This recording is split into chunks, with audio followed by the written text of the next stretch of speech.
Ako si Lando, 19 years old, independent and a working student ako at nag-aaral sa pribadong universidad, college. Malayo ang bahay ko mula sa trabaho kaya naman naisipan ko na umupa para less gastos sa pamasahe. Habang naghahanap ako ng bagong maupahan through online at nasa laptop ako ng mga oras na iyon, sa aking paghahanap, napansin ko ang isang litrato ng lumang apartment. Pinakita din nito ang loob na napakasimple lang. May tamang espasyo sa murang halaga kada buwan, hindi na. Ako nagdalawang isip kaya naman nung araw na yon ay pinuntahan ko ang nasabing lugar.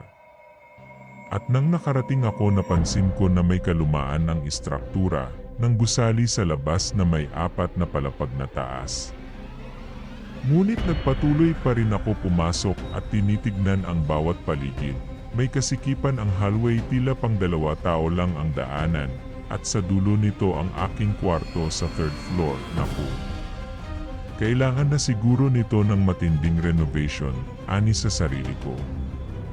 Habang pinagmamasdan ko ang loob ng magiging kwarto ko, pero pwede na to kesa wala, mahirap na maging choosy pa. Isa pa, malapit-lapit na rin ito sa pinagtatrabahuan ko. Sa unang araw, normal naman ang lahat. Naglinis lang ako saglit ng kwarto ko, habang sumasagi sa isip ko na kakaunti lang ang mga tulad ko na ibang residente na nangungupahan dito. Kaya hindi na yon naging hadlang para mawala ang focus ko sa mga plano kong gawin. Ang daily routine ko ay sa umaga pasok sa school, tapos sa hapon trabaho, at ang uwi ko ay minsan ay madaling araw ng mga bandang 1 AM. Ngunit, isang hinding inaasahang pangyayari ang aking masasaksihan. 1 buwan na nakalipas simula ng unang kong pagtira sa apartment. Isang araw ng umagang iyon, wala akong sapat na tulog kaya medyo lutang. May kadiliman pa ang paligid. 5 oras na ng madaling araw kasi overtime. Habang nag-aantay ako sa waiting shed ng masasakyan, sa kabila ng katahimikan ng paligid, napansin ko ang isang lalaki na nakatayo sa tabi ng street light na halos walang galaw at tila nakatingin ito sa akin. Mula sa tapat ko na may di kalayuan na pagitnaan kami ng malawak na kalsada, hindi ko maaninagan ng malinaw ang kanyang mukha dahil naka-hoodie siya at naka-cover ang kanyang ulo. Sa una, hindi ko ito pinagbigyan pansin. Pero nang pagsakay ko ng jeep na ako lang ang pasahero, tinignan ko muli siya. Habang papalayo na ako mula sa kanya, hinabol ko ng tingin, bigla itong kumilos at humarap na patingin sa akin sa malayo. Ang weird. Sino ba yun? Ani sa sarili ko na bahagyang kaba. Hindi pa yon nagtatapos. Isang madaling araw muli sa kadiliman ng paligid, 2 AM, normal na nagaantay ako ng masasakyan. Nakita ko na naman ang lalaking nakaitim na hoodie sa may street light muli at tila parang inaabangan ako. Sinubukan ko na lang na magpatay mali siya sa mga oras na yon at huminga ng malalim upang ikalma ang sarili. Ngunit habang tumatagal napapansin ko na palagi siyang naandun sa parehong posisyon. At ang aking pamumuhay na normal ay naging isang bangungot araw-araw, kaya naman apektado talaga ang performance ko sa mga gawain ko. At nang isang araw ay rest day ko nun. Halos hindi ako mapakali dahil nararamdaman ko na talagang ako ang pakay niya at hanggang sa sinundan niya na ako hanggang sa apartment, hindi ako makalabas sa sobrang takot ko. Natatanaw ko siya mula sa bintana ko at nasa labas siya sa baba nakatingala pataas na tila ako tinitignan. Kaya nag-isip na ako na paraan para matapos na ang ganitong nangyayari sa akin, kaya tumawag ako mula sa hotline ng pulisya.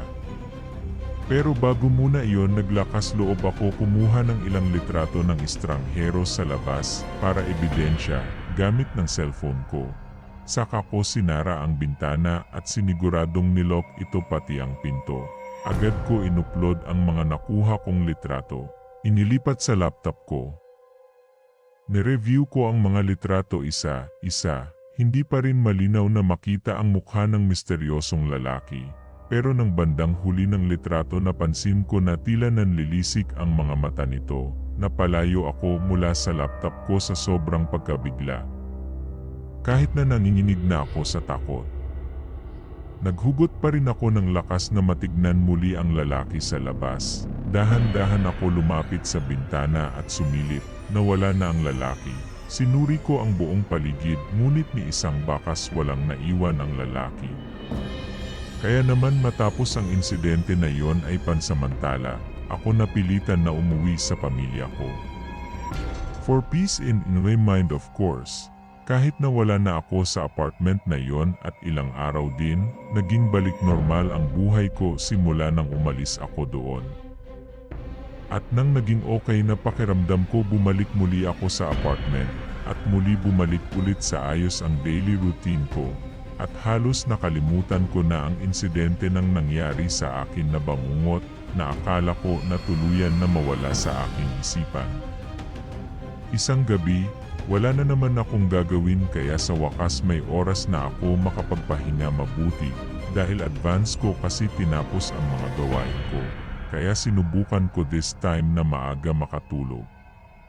Pagod na aking nararamdaman, nag-a-adjust ng tulog, pinilit matulog ng maaga. Nakapikit na ako at nakataklob ng kumot nang biglang may narinig ako na tunog sa aking laptop sa labas ng kwarto ko. Nakikita ko na may tila tao sa labas.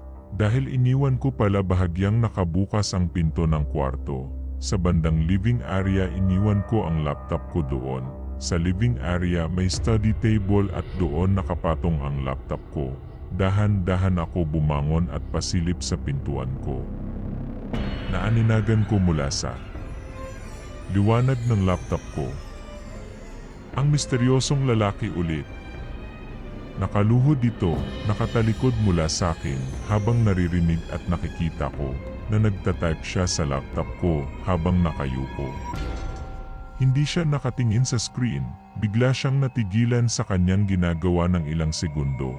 Habang nakadiin ang kanyang mga kamay sa keyboard, nakarinig ako ng tila nababaling buto at umikot ang ulo nito patalikod paharap sa akin. Na walang mga mata, black hollow sockets, at nakangangatila, parang naisigaw pero wala kang marinig na boses nito. Hindi ako makasigaw o makagalaw. Umikit lang ako at manalangin na lumipas ang bangungot na ito nang makalipas ng ilang minuto. Sinubukan kong dumilat matapos huminga ng malalim. Wala na ang lalaki. Kinabukasan din, ang umagang iyon, kahit walang tulog, hindi na ako nagdalawang isip na umalis na sa apartment na yon. Kaya nadesisyon na ako na umuwi na lang kahit na hindi pa ako bayad sa inuupahan ko. Ayon daw sa kwento ng mga dating nakatira sa lumang apartment, nabalitaan ko na lang na meron palang dating nakatira sa kwarto na tinutuluyan ko. Isang binatilyo daw na nagbigti dahil naging biktima siya ng cyberbully. At ang kapansin-pansin pa doon ay nawala na ang mga litrato sa laptop ko.